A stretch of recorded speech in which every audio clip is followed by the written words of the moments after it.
What's up, y'all? Welcome back to the attic. I hope you all made the best of your fight-free weekend, but it's time to get back to the action. This week, we'll be diving into UFC Perth, but first, we have a single update to the bankroll. With no fights this past weekend, I didn't expect a weekly bonus, but they did still send me 0.54 units. Maybe next week will be 0? I'm not really sure how all of this works. Either way, I've 4x'd my starting bankroll and we're very close to 4x since the start of version 2. With that out of the way, let's get right into the action.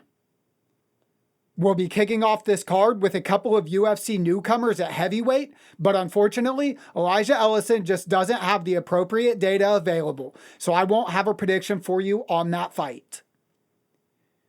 The second fight on the card is a women's bantamweight matchup between Luana Carolina and Michelle Montague.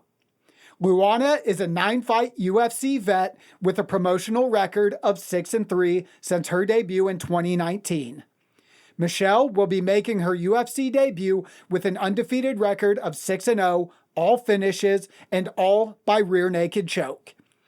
5 of her 6 pro fights took place in PFL, so she wasn't fighting absolute scrubs, but Carolina will be her most experienced opponent by far. Despite this, the books favor her at -210, and 2 out of 3 models like her to the tune of 65%. The third model doesn't agree, so I've only placed a 2.1 unit wager on Michelle Montague. Next up are 2 lightweights that are likely on the chopping block, Jamie Mullarkey and Rolando Bedoya. Bedoya entered the UFC with a 13-1 record, but has lost all 3 of his bouts since then. Mullarkey has a 5-6 record in the promotion, losing 3 of his last 5, all by KO/TKO. I'm still recovering from a pretty big hit at lightweight, but the models have a perfect 2-0 record when predicting pick'ems in this weight class. 2 out of 3 models have sided with Rolando Bedoya to bounce back in this fight, so I've placed a 1.1 unit wager on him at -110. Dropping down to bantamweight, we've got 2 fighters that succumbed to the 2025 curse. This year has taken many undefeated records, and both Colby Thickness and Josias Musasa are among them. They each lost in their UFC debut and are looking to bounce back strong. The models are not highly convinced, but they do all prefer Josias in this matchup. It seems like his higher finishing rate is likely the deciding factor. The books also see Josias Musasas as the favorite here, so I've placed a 2.25 unit wager on him. Our next fight will be a middleweight bout between Andre Petroski and Cam Rouston. Petroski is an 11-fight UFC vet boasting 8 wins, 5 of them going the distance. Rouston will be making his promotional debut, his 1-1 record on the Contender Series being the closest thing he's seen to a major organization thus far. So far, the models have a perfect record when predicting Petroski fights, but they do see this one being very close. The bettors also expect this fight to be close, with Rouston as a small +131 underdog. All 3 models favor Cam Rouston in this fight, so I picked him up for 1.5 units. Moving on to a welterweight matchup between 2 Contender Series winners, Oban Elliott and Jonathan Michailef. Oban is coming off of a unanimous decision loss that snapped a 7-fight win streak. Jonathan has stacked 3 wins in a row, with the most recent being his UFC debut. He will have a substantial reach advantage, but the models don't see much value in that. At the books, Elliott is a tiny -118 favorite, but all 3 models lean the other way. They all landed almost exactly at 55% in favor of Jonathan Michailef, who I placed a 1.53 unit wager on. The last of just 2 women's bouts on this card will see Loma Lookboonmee fight Alexia Tianara at strawweight. Loma is currently riding a 4-fight win streak, including a unanimous decision win over Bruna Brazil. Alexia's one and only loss was to Brazil, but that was all the way back in 2019 when she was just 2-0 as a pro. In Tianara's last bout, the models incorrectly predicted her to lose to Molly McCann, but they have since changed their tune. All three models favor Alexia to win this bout, and the bookmakers have her as a minus 235 favorite. I placed a 3.53 unit wager on her to win. The final fight on the prelims will be a light heavyweight battle between Navajo Sterling and Rodolfo Bellato. Sterling is still undefeated at 7-0 with 4 TKO finishes. Despite the impressive record, he has failed to finish a single fight inside the UFC octagon. Bellato also has a ton of finishes on his record with only 2 decisions, one being judged a draw at the beginning of this year. It's hard to say why the models prefer Sterling in this matchup, but they are right in line with the book, who currently has him as a minus 220 favorite. I have placed a 3.3 unit wager on Navajo Sterling, but I'm a little scared that 2025 will follow the trend and steal his undefeated record as well.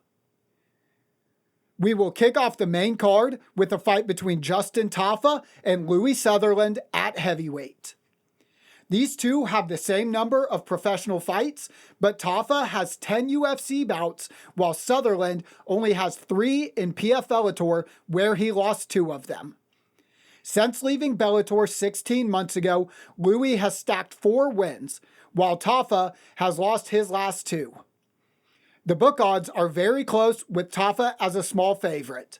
The models, on the other hand, are quite confident in Louis Sutherland as a minus 105 underdog, so I risked 1.58 units on him.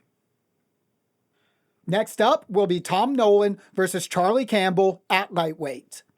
Tom has a slightly better win rate at 9-1, but otherwise their records are strikingly similar. Both are currently on a 3-fight win streak, with Charlie's 2 most recent in the UFC, while all of Tom's have been inside the promotion. At the books, the odds for this fight are very close, but all 3 models lean heavily towards Nolan. This is likely because of the 5-year age gap, but it's impossible to be certain. I picked up Tom Nolan as a minus 150 favorite for 2.25 units. Neil Magny and Jake Matthews are the 2 most experienced fighters on this card with a combined 72 fights, and they will be facing off at welterweight. Neil has had a rough go recently, losing 3 of his last 5, but he was able to get back in the win column in August with a second-round TKO. Jake is on a 3-fight win streak dating back to 2023, and he finished his fight in July with a first-round submission. They both recently lost to Michael Morales, Magny by first-round TKO, and Matthews by unanimous decision. The books have the odds on this fight quite wide, with Jake as a minus 405 favorite. The models are not nearly as confident, none of them exceeding 60%. Although they do all agree, so I've placed a 6.08 unit wager on Jake Matthews. The feature bout on this card takes place at light heavyweight between Jimmy Crute and Ivan Erslan. What the hell? Jimmy Crute has fought to a draw in 2 of his last 4 fights. Fortunately for him, he was able to score a first-round submission his last time out. Erslan has only had 2 UFC fights to date, and he lost both of them by decision. 1 split and 1 unanimous. Together, these 2 have 21 finishes as pros, and only 3 of those made it out of the first round. On top of that, they have each only escaped the first round once when they lost by finish.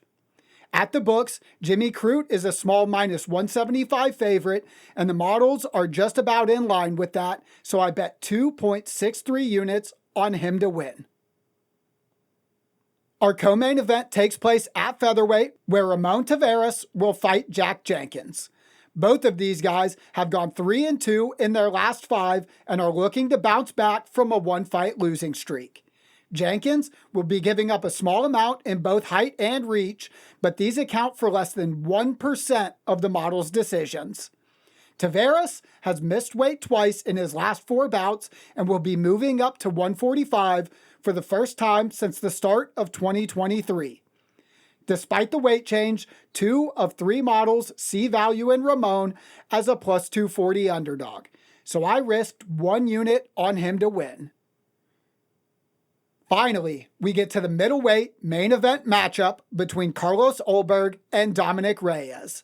This bout was scheduled twice before at the beginning of 2024, with Ulberg and Reyes each pulling out once.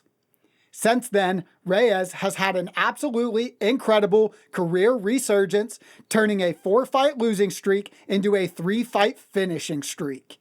At the same time, Ulberg turned a 5-fight win streak into 8, making a solid argument for a title shot. Carlos is a minus 260 favorite at the book, and 2 out of 3 models agree. The one dissenting model is heavily in favor of Reyes, but that isn't enough to change my bet. 2.6 units wagered on Carlos Ulberg. That's it for UFC Perth predictions. Let's see where all of the money went. Of the 14 fights on this card, the models were able to generate predictions for 13 of them. 8 favorites were picked to win, 6 of them agreed upon by all 3 models.